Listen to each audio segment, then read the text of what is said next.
The ESBI Quadrant. What is it? Where did it come from?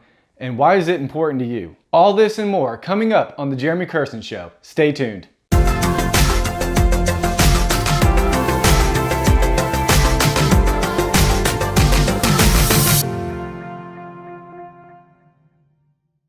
What's up, guys? Welcome back to the Jeremy Kersten Show, where every episode we show you something on business, entrepreneurship, investing, and other financial things. Today, we're going to be talking about the ESBI Quadrant and why it's important and how it can help you. Now, the ESBI Quadrant is, I guess what you could say, kind of the backbone of my thinking and what I'm always thinking about. And what I mean by that is, what is my next move in my career going to be, and how is it getting me to the place where I want to be? Ultimately, my goal and the goal of this channel is to help you and myself get to a place of financial freedom. And when I mean financial freedom, I mean where we have passive income flows and businesses and other investments that are operating on their own, making us money while we sleep, while we travel the world, while we hang out with our friends, and we spend time with our family, okay? So with all that being said, let's just kind of get into it. Let's just go right for it. Okay, so the first one is the E. Now, what is the E? The E is going to stand for employee. Let's see if my marker works here. Nope, wrong one. Let's just get this one out of the way. All right, first one, employee. I'm going to try to write big. Hopefully you can see this. All right, so this is the employee quadrant. Excuse me. So this is any kind of job that you have where you are an employee. So if you're, working fast food, if you're working, anything, honestly, anything from fast food all the way to you went and got a college degree and now you work for somebody else. Okay.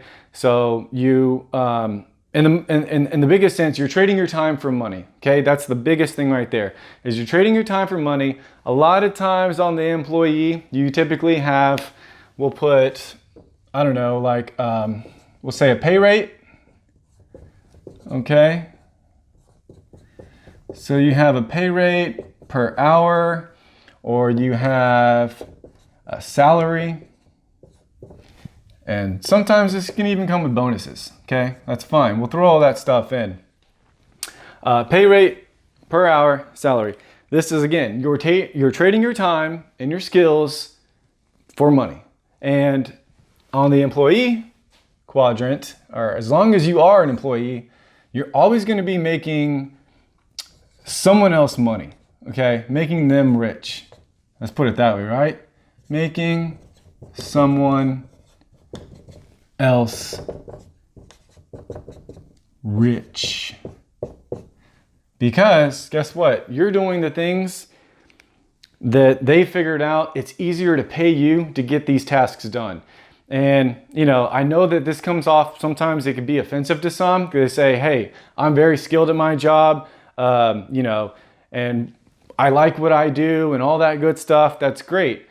I'm not trying to knock anybody when I get into these things right here. I'm just saying that if you're going for a lifestyle where you have financial freedom and passive income, as long as you're here, you are never, ever going to get there. I mean, you're just far as away as it can be. This is what, many consider the rat race.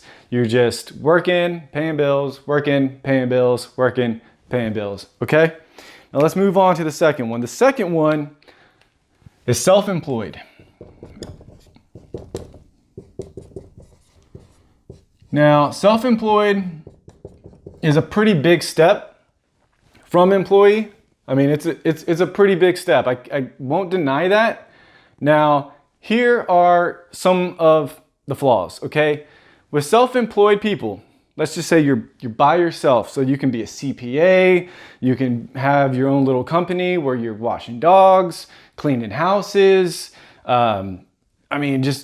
just about anything. Maybe you've opened up your own law practice, you're an attorney, anything like that. While you may get paid really well, and you are, let's put it right here. The thing about self-employed is that you're still trading your time for money in most cases, okay? Time for money.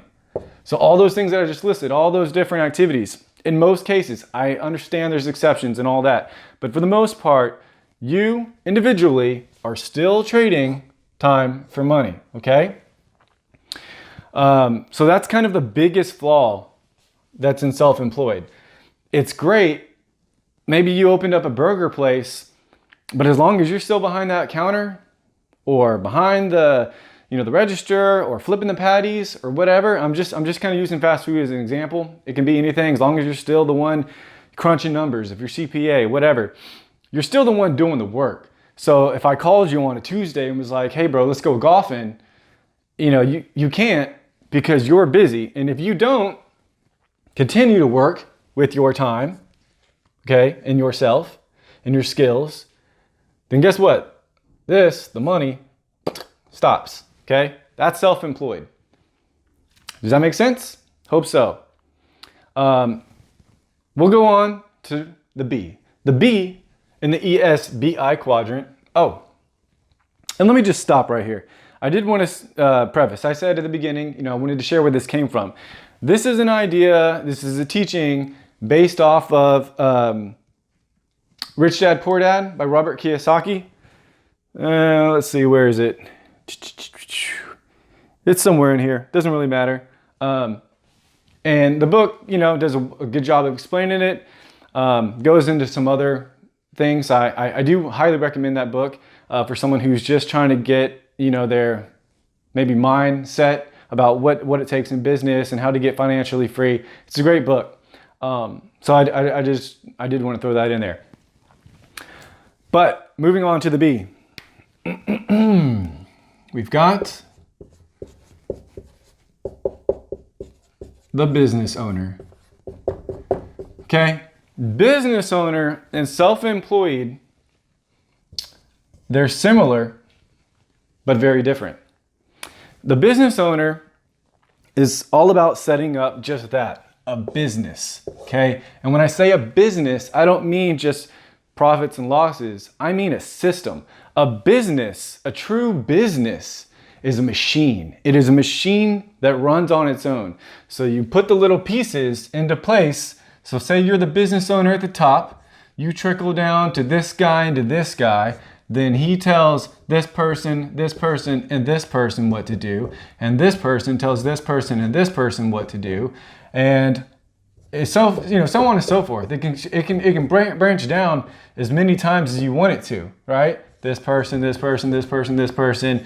This is when you have a business. This is a machine. This is something that you do not have to be there anymore. Once you've gone from self-employed to just straight business owner, this is hands off. This is the goal. This is what you want to achieve, right? In my opinion. I mean, well, not even my opinion. This is what you want to achieve or get to, at least here, to get that financially free, the financial freedom that I'm talking about, the passive income, okay? That's what a business is. That's what it's supposed to be.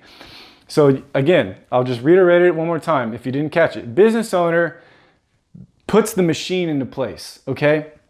So whatever business that is, if it's an ice cream parlor, okay, cool. You need to hire some teenage kids to come in the evenings and run it, close them, trust them, give them the key to lock up the place, okay? And if you don't trust them, well then maybe you should find something else to do as a business, because you gotta you have to find people that you can trust and put them in the right places to let the machine work, okay? Do you follow me? So if you're a doctor, you can be self-employed, but I'm sure what you'd love to do is open up your office, okay? And the truth is, here's the crazy thing. You don't even have to be a doctor to run and operate a doctor's office. All you have to do is hire the doctors. Just like you don't have to be an engineer, a rocket scientist to develop rockets. Like, you think Elon Musk knows everything about rocket science? I'm sure he knows a fair amount, okay? I mean, let's not kid ourselves. He knows a fair amount, but he hires the best minds that he can find. He recruits top talent, pulls them in to develop his end goal, okay? Same thing. You know, Henry Ford did the same thing. He said, guys, we need to build this motor. And he spent time and months. It wasn't him that was directly on it. It was the engineers, the mechanical engineers that he hired to make that happen. That's what you need to think about as you start moving on to the quadrants, or through the quadrants, if you will, okay? Then the last one is the investor. The investor is even more hands-off than the business owner, okay? The investor is, let's say you come to me and you say, Jeremy, I want to open up this burger restaurant, okay? Awesome. Well, and you need some money to start. Okay, fair enough, great. Well, let's say I've got a spare $100,000, okay, 100K laying around. And so I give it to you, give it to you, you start the restaurant, maybe you start the business, okay? It doesn't really matter. Point is, this money is just straight working for me. The idea is anyways, obviously, investments are going to be much more risky, in my opinion, now this is an opinion, than owning a business or being the business owner. You know why? Because nobody cares about your business like you do. So you can hire all these great people and all this stuff, and if you don't have the right people, you got to be careful, okay? And it's true as a business owner, but I think even more so as an investor. You hear a lot of stories sometimes about guys who made some money, right? Like came into some money, like some good money, and they want to try their hand at being an angel investor.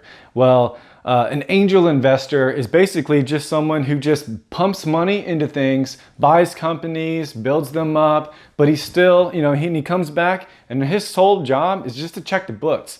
Is this working? Are we making a profit? Or are we on track to make a profit by, you know, X date, whatever that is?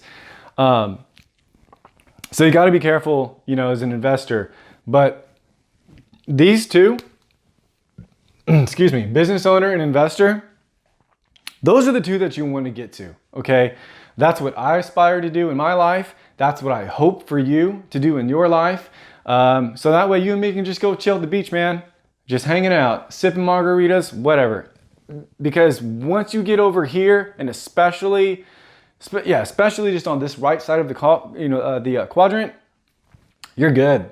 I mean, life is easy. You can technically retire at that point. Sure, you're still doing work all the time, right? I mean, you always got to be maintaining what you've built, but this is the way to go. So self-employed's pretty good. Don't get me wrong. I don't want to offend. It's a great start, way better than being an employee, okay? Because employee, no matter what you do, no matter how great you perform at your job, someone else is going to be taking the credit. It's just the way it is. For your designs, if you work at Apple and you come up with a cool little patent, guess what? Apple owns it. I know this for a fact because I had a friend who worked there. You've got to sign documents that say your intellect belongs to us. So that's what you get when you're an employee. Self-employed is pretty awesome because you get to own your time. You get to, you know, use your time. But again, you're still trading it, so you're not really free yet. And then business owner and investor is where the freedom really kicks in. That's it, guys. I hope that this video kind of inspired a little bit of just ideas or something for you. At the very least, if somebody comments on here and says, Jeremy, you know, you're absolutely right. I'm gonna go ahead and pull the trigger and start that business or start investing in something, you know, that would be fantastic. That's my only goal here, guys, to help you out and help myself along the way. Yeah, if you're new here, subscribe to the channel. Should have said that a long time ago, but hey, whatever. Make sure to hit that like button and the notification bell so you can be notified every time we upload a new video. And until then, guys, take care.